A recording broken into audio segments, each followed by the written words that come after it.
podcast is part of the Treksphere Network. To find more Star Trek-related content, visit Treksphere.com. I can think of no better intro. This is, as you know, The Measure of an Episode, where it is our continuing mission to explore what makes a Star Trek episode a genuine Star Trek episode and not just 60s television. Yeah, right? And just outdoor at some, I'm guessing a university. All of their exteriors were as at some sort of 70s university. Yeah? I mean, it is obviously in California. Obviously in California, yeah. And it's always Next Gen did a much better job with having a good continuity between the ship in this very high-tech environment to outdoors. And I think whenever they would do outdoors, it was a lot better arranged where it didn't feel like, oh, they're just in somebody's backyard now. Right. And but anyway, I'm Paul. Oh, darn it. And I'm Jonathan. And we judge these shows on 3 criteria. We determine whether or not they are proper Star Trek through 3 criteria. The first one is there sci-fi inherent to the plot? Is it required for the story to continue? And is that sci-fi? Number 2 is that sci-fi presented in a unique or novel fashion? And the third is, does someone experience a moral or ethical dilemma? I'm Jonathan. And I'm Paul. And this week, we watched the original series, Season 1, Episode 30, Operation Annihilate! With the exclamation point. Yeah. I thought that was clear. Yes.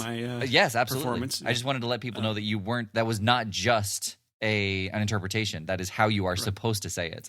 Right. Yeah, very clear. Very clear. On another planet, Kirk's brother is killed by amoeba-like aliens, which also infect Spock. Mm-hmm. But Bones's cure... Boneses?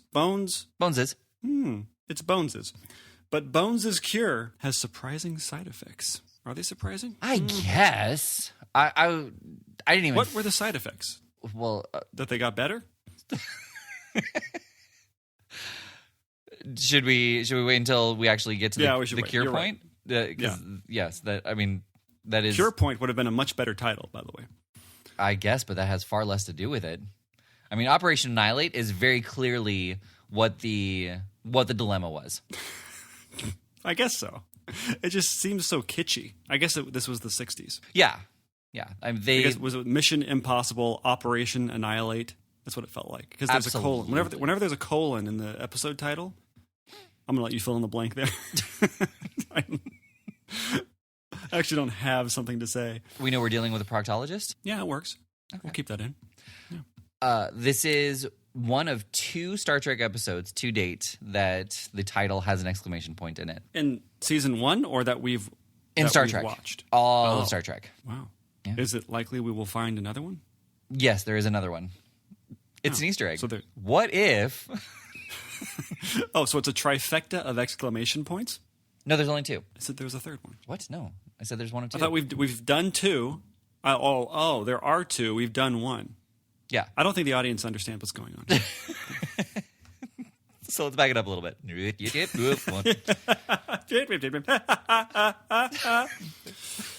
That was me laughing. I know. I'm trying to figure out how to... Hey, it worked. It worked on the sound file. They're totally backwards. What I'm going to do is I'm going to play that in reverse so it will sound like... And we're going to see how well you did. I didn't. It'll just be like, And now I'm going to play that in reverse and put them next to each other. Nobody's going to find this funny. Like, you want to know why? Because it won't be in the episode. Right. I agree. All right. What were we talking about? The Star Trek? Location. Yeah, the location that you were asking about is actually the Northrop Grumman Space Technology Headquarters. It used to be a space and defense park, but apparently it actually turned into a space-related building. Interesting. It definitely has a unique feel to it, but it absolutely has a futuristic from the 70s feel to it. It didn't feel... Even when you walk into something like Disneyland, into what's it called, Future World or the Future Tomorrowland. Place. Yeah. Even that felt more futuristic, which I think was built in the 60s, than this area they chose. Mm-hmm. Yeah, just underwhelming. It just always, every time they were outside, it felt underwhelming in this area. So, yeah. But anyway, we're getting ahead of ourselves. Only by a little bit. Like Yeah. that they definitely get down to the planet fairly quickly, fairly early That's on in true. the episode. But what I wanted to point out was that one thing I love about going back and watching these episodes is that they redid all of the exteriors of the ship, and I love it. I love every single sort of model that they created. It's fun to see, and I like that it's not hyper realistic like the Abrams stuff. It's just kind of like somebody playing with their models. And it looks like a model, but it's still kind of CG. It's like that weird in between, almost feels like an animation. Yeah. And it's just fun to see it every time they use it. It is, and I completely agree. But again, having said that, I would like to see the original and see how that looked. Totally. Yeah. I wish I could A-B it. Exactly. Yeah. Now, having said that, there are a few YouTube channels. I'll find out if there is one for this where they do exactly that. There's some that do side by side, and there's some that play the first clip and then play the second clip.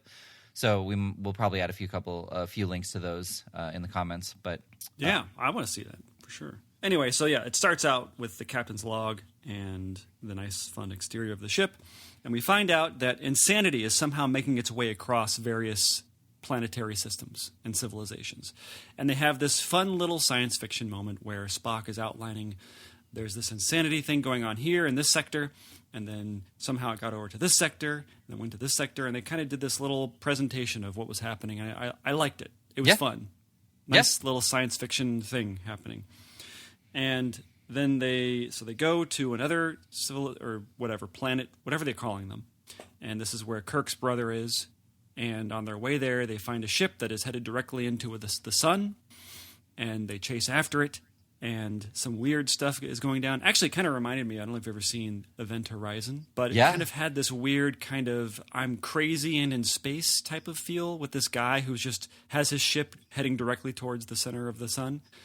And it totally baffles everybody on the Enterprise. And eventually he says something very creepy and weird right before he explodes. And they're like, well, okay, we're now at full blast going into the sun. We have to turn. And so it's this weird moment where the music is very creepy. And then they have to turn around. And then they say, okay, well, turn around. We can't go into the sun. And the music shifts 180 degrees, because before it's like, and then they're like, turn the ship around, and they're like, ba, da, da, da, da, da, da, and you're just like, whoa, what is what happened? Right, they didn't do anything. Why are they winning? We won. All right.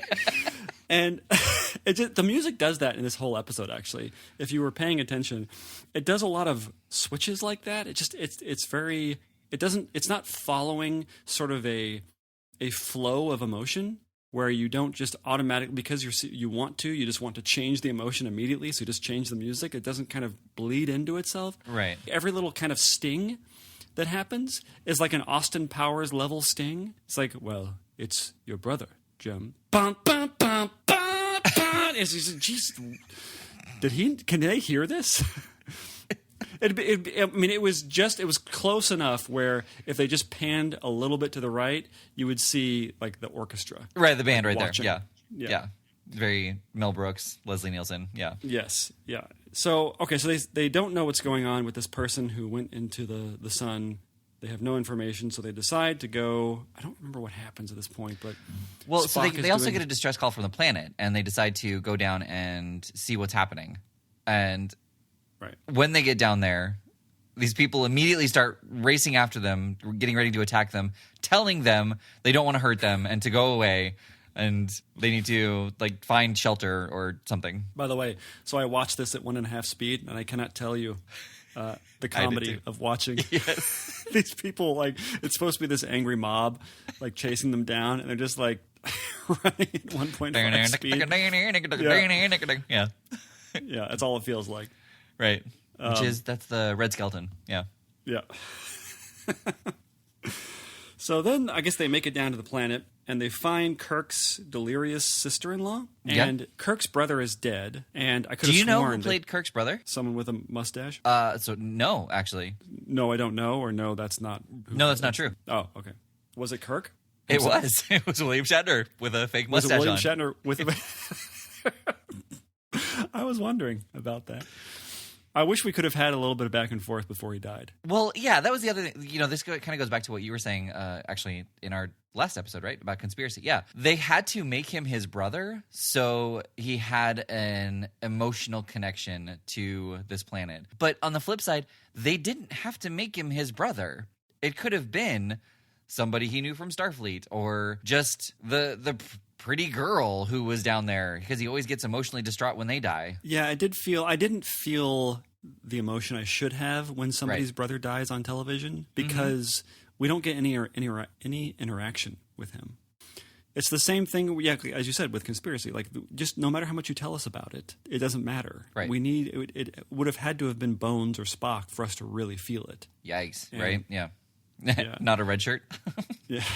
Well, them too. But we don't really care about that. He was going to be promoted next week. So then another music sting happens where it cuts from the sister-in-law dying miserably to ba, ba, ba, ba, ba, ba, ba, ba, and I was like, was this a cut, like an act break or something, where we're supposed to come into it later, like after the Fritos commercial, and it wasn't.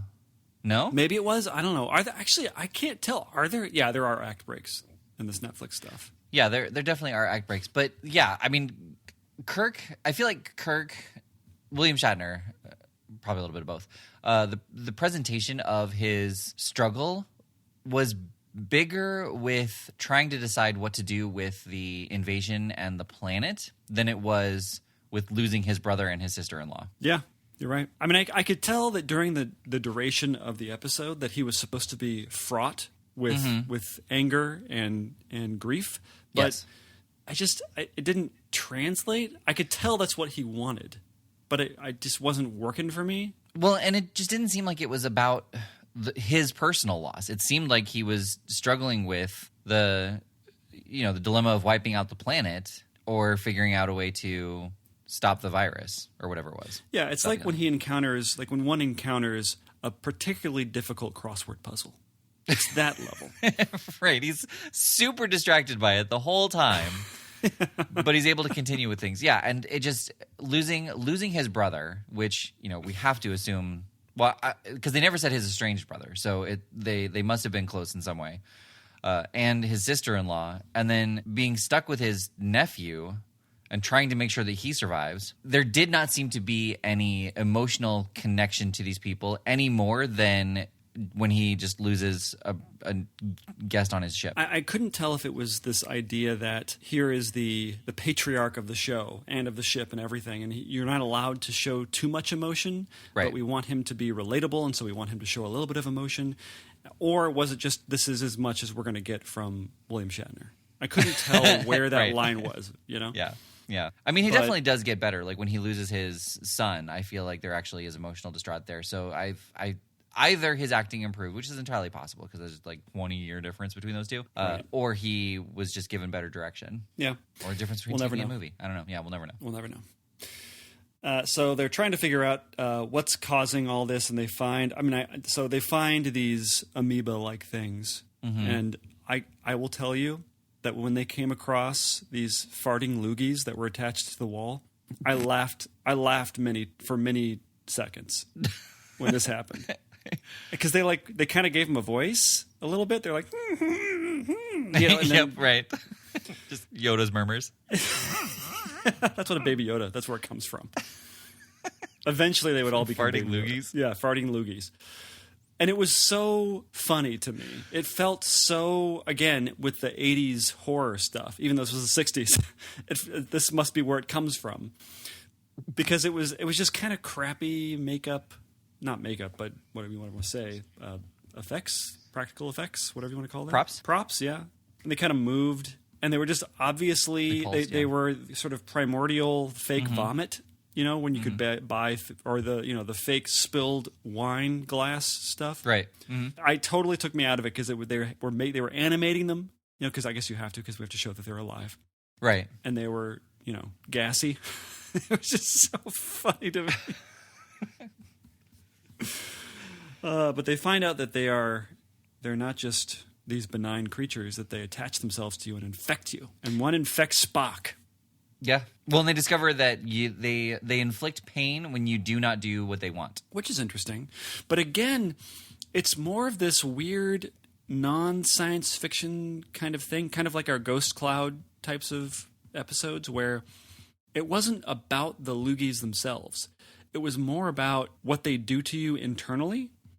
So it's more psychological, which to me, when you go into that realm of science fiction, it always just becomes very nebulous, and I don't like it. You know, I think 2001 does that quite a bit, where it starts out really science fiction-y and procedural, and then it gets very introspective and psychological, and you're just thinking to yourself, what about the obelisk thing? That was cool. Why can't we go back to that? You know? Right. There was a sci-fi thing you had at the beginning. I don't know what you're talking about. Can we go back to that? Yeah. I see what you're saying, but I don't entirely agree, because you're right that it's a little bit more psychological, but it's not just gas that's going through the Enterprise, or it gets passed just by a physical touch, you know, passing a possession from one person to the next or something like that. It genuinely attaches to their back. Now, granted, it's able to do it just over the skin, so it must have some deep probes, but it spreads its like tendrils through the body, and it triggers the pain that way. I mean, it's creepy and it's a little bit horror-esque, kind of like Conspiracy. Our last, not our last episode. Yeah, our last that we episode. did several weeks ago. It was our last episode. Conspiracy was our last episode. We just recorded it last week. Yes. Oh, I thought Man Trap was our last episode. Okay, off the record, Man Trap is the last one we produced. Like, it's the last one that's aired up on the schedule. But Conspiracy is the last one we recorded. The episode they're going to hear, the episode they're going to hear before this one is Conspiracy. Right, got it. You were right. Man, I'm confused. But yeah, just like Conspiracy, where it just turns into a horror movie. And the science fiction just filters away. I mean, so if you think about Alien, the movie Alien, and Aliens, or any of the franchise, really. Okay. Where I wasn't sure if you were talking about specifically Alien and then just going super generic. Like, when you're thinking about Alien or Aliens. Singular or plural. Doesn't matter. Right. It could be one of them or many of them. It doesn't matter. My point still stands. But the idea is that it didn't become about what was happening to the people who were, I guess, impregnated by the alien. They were going in there and saying, okay, we've got the opacitor down the guy's throat, so we can't pull it out. And if you try and move it, it kind of starts. It's not about psychologically or mentally what's happening. It's about the physical thing and how to get it off, what they are, what to do with them, and the consequences of it. It's not so much about Spock is losing his mind type of thing from so much pain. Okay. Which is kind of what this becomes. You're saying physically trying to figure out a way to remove this science fiction being is the part that's sci-fi. Just watching him deal with it is not sci-fi. Is that what you're saying? Yeah. Okay. I mean, I'm not saying that they have to be mutually exclusive. It just feels like they neglected the physical aspect of science fiction, which to me is the stronger aspect of science fiction versus the more internal thing, which is usually a consequence of science fiction, not the actual science fiction. Okay. So then, I mean, this kind of gets ahead of us, but you're saying then that it does circle back around to the sci-fi because Doctor, oh my gosh, it does circle back around to the sci-fi because, right? Because it does. Dang it, Paul. It does circle back around to the sci-fi because I almost said Spock, because McCoy does try to figure out how to physically remove it from Spock and how to kill it. Okay. Yeah, you're just saying in this particular moment, it's just we're dealing with the psychological side of things, and you feel like that just kind of pulls away from the sci-fi more. Yeah, and it was just very middle loaded. Oh yeah. Well, see, for me, I feel like this is actually why Star Trek survived is kind of this episode, because first off, this is the season finale, and I feel like it's a really strong episode. This episode kind of solidifies what our criteria are. You know, like there is the ethical and moral debate of how they're going to stop this alien, because they can't destroy, like, I mean, Kirk straight out says, like, we can't let this alien continue and we can't destroy this planet. So you guys need to come up with a way to stop it. And it has the sci-fi, and it's it's a little bit procedural insofar as in this middle, I know you're saying it's middle loaded, but they're trying different things. They're trying to understand what he did with the sun. They're trying to figure out some alternative way of destroying the alien without destroying the planet, and so it does become a little bit more just a debate and an argument and discussion, but they continue to make progress. They're not just saying the same thing over and over again, which we've seen before. Yeah, and I'm not debating that there isn't science fiction. I do think, to jump ahead, I do think that this is a proper Star Trek episode. They seem to hit all the criteria pretty well. Right. And I think that they never depart from it being science fiction, really. I think that just, to me, I think personally, I would like there to be less involvement of the introspective internal debates or dilemmas, I guess, that are going on. And I want to see more procedural stuff. I think they do a little bit of a procedural. Do they? Maybe not. They kind of did with the. They kind of did. I mean, with the spoiler at the end, where the light thing. It's the light. Yeah. Thing. Yeah. Does Spock get cured and then? Yeah, he gets cured and then he goes down to the planet, or how does he get one of the? Why does he go down to the planet? I don't remember. I think he has to go get another one of the loogies. Okay, so that is what it is. So he brings up a separate one, and then that's the one they experiment on. Right. Okay. And it kind of becomes a Spock episode, and I felt like Leonard Nimoy. It's Leonard Nimoy. Leonard. Wow. Leonard Nimoy, I felt, did a very good job in having to act like you're somebody who doesn't show emotion, also while having to be in extreme pain. Yes. And also act your way through the episode. I kind of felt like he was in pain just watching him. Yes. And maybe that's just because of the gravitas and presence of Leonard Nimoy. Right. That I will I'll always give him the benefit of the doubt.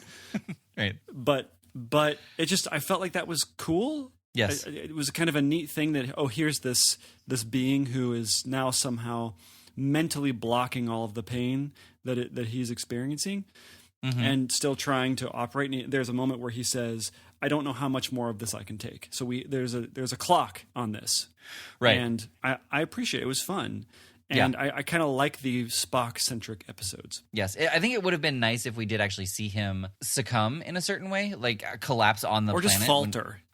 Falter a little bit and then get back up and that kind of thing. Yeah. Well, he did that a couple times, but it was very, very quick. He just basically looked winded rather than trying to balance himself because of how much pain he was in. Right, because our baseline for the amount of pain was Kirk's sister-in-law screaming in agony, I guess. Yes.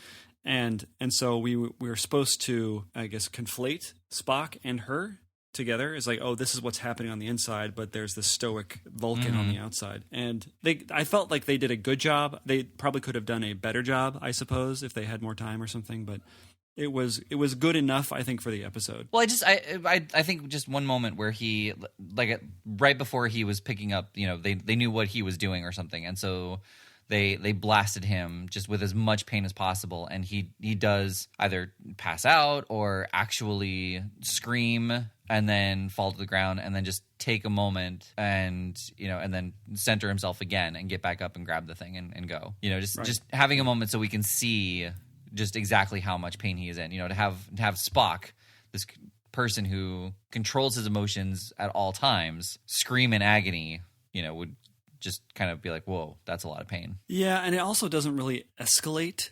He seems to be fighting it back with equal amounts the whole time. time. Yeah. So it would have been nice to see it escalate, but I think for the sake of what was happening, they needed him to be stoic. I think that maybe Roddenberry was really holding on to this idea that Vulcans are stoic. The end. Sure. And maybe that was sort of what was informing that, but I don't know. But right. I thought it was good enough. Yeah. No. Yeah. This is not saying that what they did was disappointing. It could have been. You could have just had that nice little button to show how much he was struggling if it actually did break him for a moment. So anyway, just a little side note about Spock. So it's always funny to me. It's very emblematic of Spock, where he's on the bridge and he's at his station and he's looking into that kind of blue eyepiece thing where it's sort of bathing his eyes in blue light, and it's sort of a scope of some kind.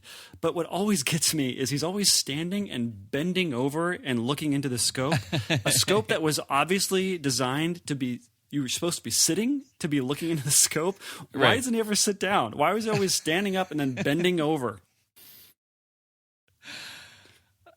It's just how he preferred to do it. I don't know. That's just how he likes to do it. He doesn't read the manual. No one's ever told him. Or her is like, why don't you sit down? Just sit down. There's a chair. Right. She's like, I don't even have something to look into, and I'm sitting. I don't even have a job here. I found a chair immediately. This is just a wireless headset. I'm just listening to tunes. Right. So there's a point where they are describing the life form. And they kind of go through and they say it's your everyday universal life form. It does this, this, and this. And one of the criteria that he lists off, that Spock lists off, is it converts matter into energy just like everybody else. And I understand what they were saying. And I understand it was a throwaway line to illustrate that there was nothing special about this life form per se. But we don't convert matter into energy. No life form does that, right? Like there's a chemical reaction that happens to matter in our bodies that allow us to and we utilize this chemical reaction to do things in our body, but we're not like nuclear reactors. Like when you eat something and then you go run a mile, you don't lose any of the matter that you ate. Your body needs glucose and oxygen, and it takes those two things and it converts it into hydrogen and carbon dioxide. And that conversion is what creates the energy inside your body. But you're right. Like, I mean, you could argue that he's just kind of simplistically saying we convert matter into energy, but we don't take matter and we take that matter and turn it into an equal amount of energy. It's the conversion process of taking those elements and converting it to the other things that our body expels, and in that conversion, energy is created. Right. It's a chemical process. It's not a physical process in the sense of physics. Right. We're not splitting atoms, or we're not to create pure energy. Right. Yeah. In that respect, we are not a nuclear reactor like you were saying. Yeah. And I don't know, I felt like they take such care in this show with the science and with the characters, and especially with Spock sort of always being right. The things that he says are always kind of right. Yeah. Scientifically accurate. He could argue that he may have phrased it incorrectly, but he was still correct. But it could also be that outside of the show, outside of the Star Trek universe, that we were not fully understanding how the body creates energy from what it's eating, and we could have genuinely thought that matter does convert into energy. Right. So at that time, yeah. I mean, I think people think. I mean, I think there's sort of a misconception too, just amongst the general public now, is that we are somehow converting food into pure energy, which is not what's happening. Because I think people, when they go to sleep after dinner and then they wake up and they've lost weight, that wasn't because their bodies were converting anything into anything. I mean, you lose weight because you lose water weight when you exactly sleep. Right. But you're not losing physical matter out of your body other than water. The water, right? Yeah. Yeah. Yeah. Yeah. Yeah. That was something I've only learned. How far can we have taken that? Yeah. Yeah. Yeah. Yeah. Anyway, I just thought it was that's our science section. Yeah. Yeah, I don't know. Yeah. I don't know. Could go either way. Yeah. Either way. Yeah. Yeah. Yeah. Yeah. I think with you, I think at most I could probably get through 4 without cracking. But if we were if it was just you, me, Jesse, and Becca at a dinner table, and it naturally came to we were all in agreement, how long would it take them to realize there was something wrong? How many cycles of could we take before they say something? I think it could go for a while. Like just you and me. I think that we could genuinely keep them I mean, we'd have to sell it. Like, we wouldn't just be in eye contact being, Right. Yeah. No, I mean, the same way that you pretend to struggle with a joke that somebody's trying to explain to you. Like, it'd be like, yeah, and you take a bite. Like, yeah. Like, I genuinely, I'm 100% confident that we could get through 10 each. And I feel like we said something? Yeah, I feel like we could go even more than that. Like, if we were just doing, Yeah. Now, what are the odds that one of them would join in? Pretty low, but not zero. Like, it's a non-zero Becca would number. not. I can't speak to Jessie, but it's just she and I. She knows what she did. That's why. Jessie would not either. Okay. Yeah, Becca. She would probably fight. She would say something along the lines of like, "Are you guys? Is this a thing? Are we? Yeah. Are you recording this for your fucking podcast?" By the way, that could be said by any of the women at the table. Yeah. Or either women. I mean, we don't know either who's there. Women? Is it either women or either it's either woman? Yeah. Woman, yeah. Singular, right. yeah. Either, yeah, because it's either one. So it would be either woman. Right. Yeah. Yeah. Yeah. Yeah. Yeah.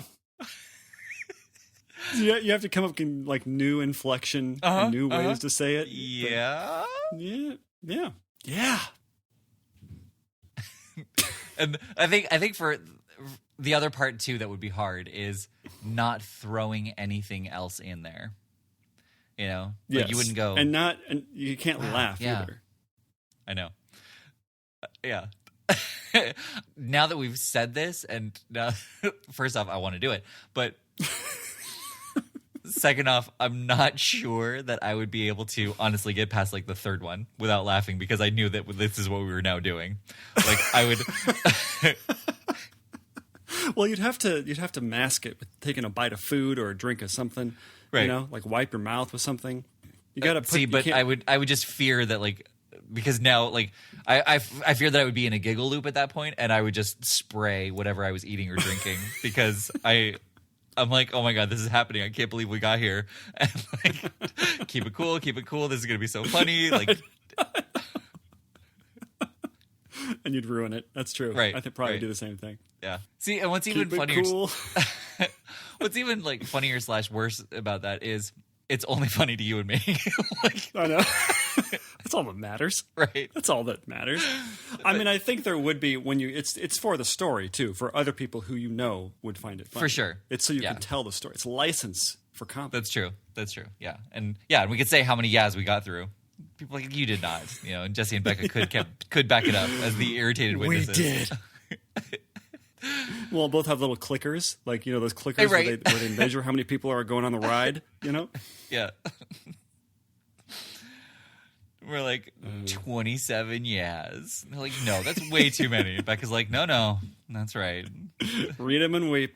Paul got through 14. Jonathan got through 13 before we noticed what was going on. Say it. What were we talking about? So then Spock goes into the.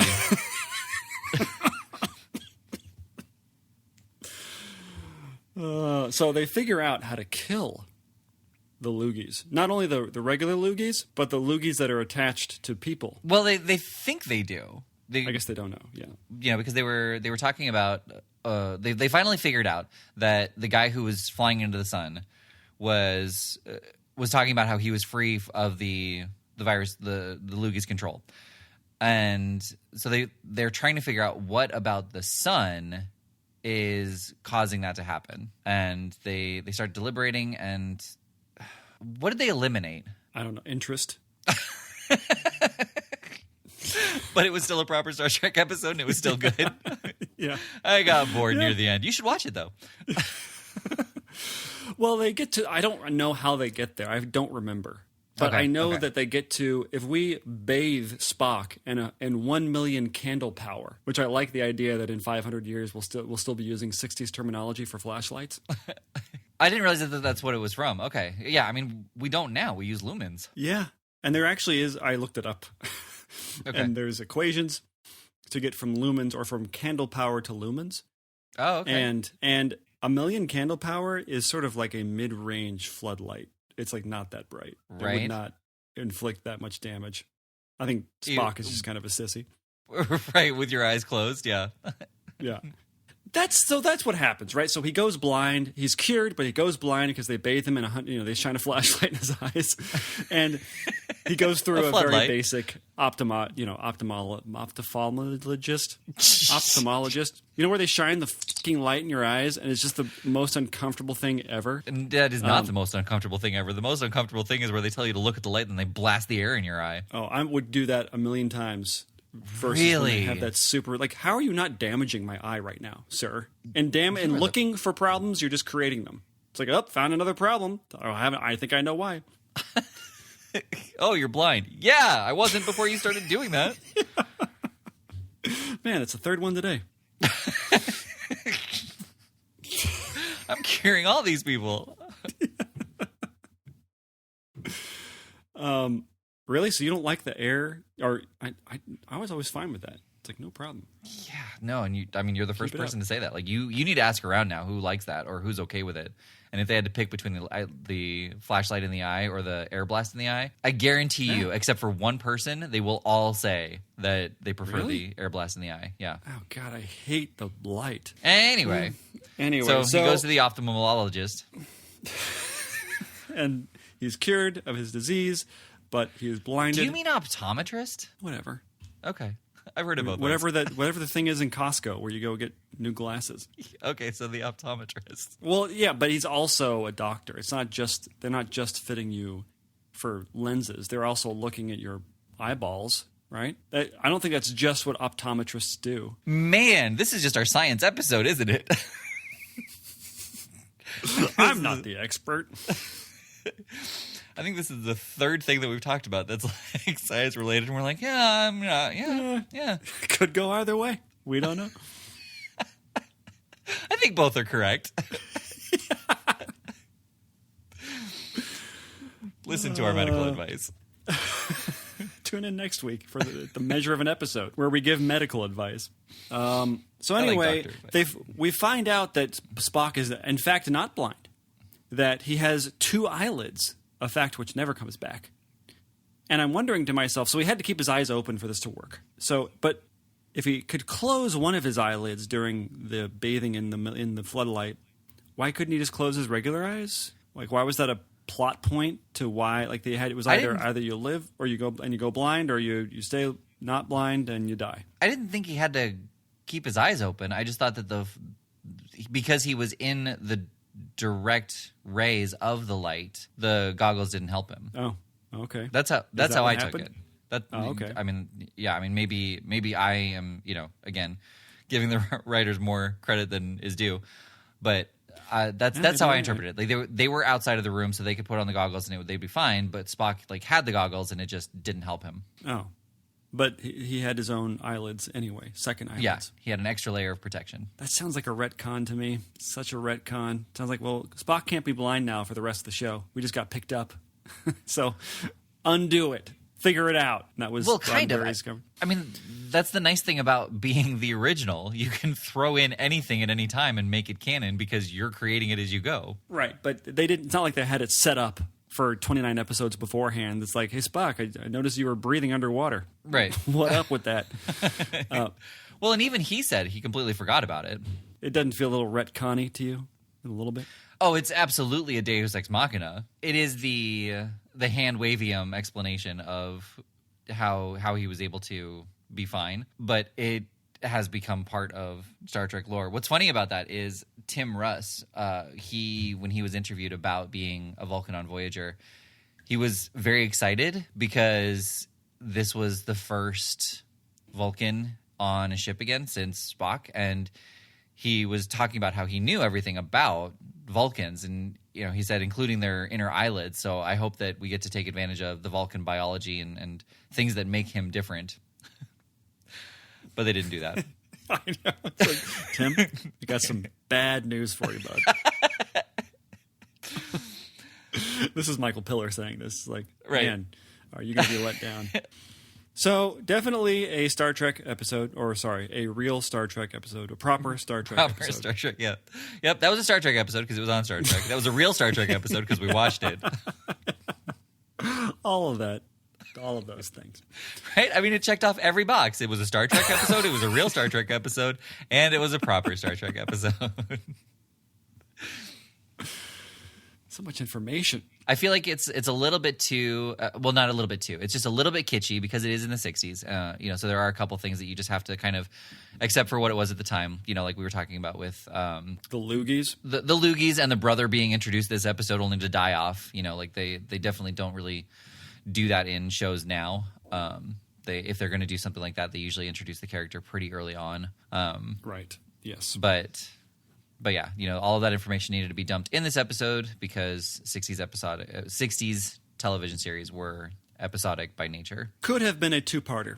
I know I say that for every single episode we watch, but with the amount of information and the amount of emotion they had to get through, I felt like they were rushing us through it a bit, and could have been 2 parts easily, although this was a fairly long episode anyway. Next Generation did this really well. I like the episodes where it is a 2-parter, but the 2-parter, it's just kind of a subtle 2-parter, like Inner Light and that other episode with his girlfriend who goes down to the planet and he's worried that she's going to die. Yeah, like it didn't need to be a 2-parter, kind of like what you were saying, where it ended on a cliffhanger. But it would have been nice to have like maybe another episode where we saw his brother previously. Yeah, but they didn't. But they didn't. But they didn't. All right, let's see what we're watching next. Sounds good. DS9 613, Far Beyond the Stars. Are you serious? That's what it says. Oh my Don't gosh. tell me you know what this is. You don't know what? This Yeah. is. No, you don't. I do. It's we talk about it all the time. It's one of the episodes that is considered like one of the quintessential Star Trek episodes. But it just more because it deals with civil disparities and issues and that kind of thing. I would not say because it's a proper sci-fi episode. I don't believe this is proper Star Trek. But this will be interesting to get into. Okay. Yeah. Okay. It's another Outer Limits episode. But definitely a different field of Outer Limits. After a friend's ship is destroyed, Sisko contemplates leaving After a friend's ship is destroyed, Sisko's I know, sorry. All right. Far Beyond the Stars, Episode 13, Season 6, The Star Trek, The Deep Space Nine. After a friend's ship is destroyed, Sisko contemplates leaving Starfleet while having visions of himself and his crew as sci-fi writers in the 1950s. Oh, God damn it.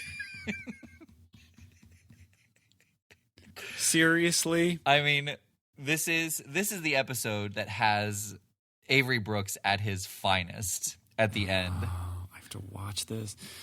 Okay. Well, at least we're getting it over with. That's true. I mean, we're almost 2 years in. We're a year and a half into our podcast. So yeah, 77 episodes. Yeah, that's 77 weeks. I know. Of not having had to watch this episode.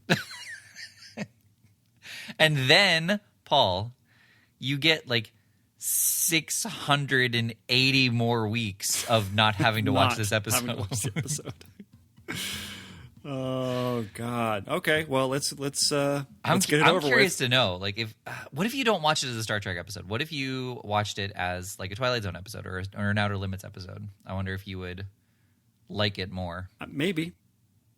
So we'll never know.